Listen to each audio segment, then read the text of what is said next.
Can we open our eyes during sneezing? Let's try. What happens when we sneeze? Why are our eyes closed when we sneezed? Let's explore it deeply. Why we sneeze. Sneezing is our body's way of getting rid of unwelcome particles from your nasal passages.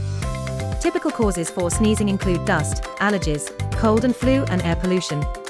When we sneeze, our close involuntarily, as part of a reflex to protect our eyes from germs and irritants expelled during a sneeze. An automatic reflex is a motor action that our body makes in response to a stimulus. It's possible to sneeze with our eyes open, but most people have to make a concerted effort to override their reflex to keep their eyes open.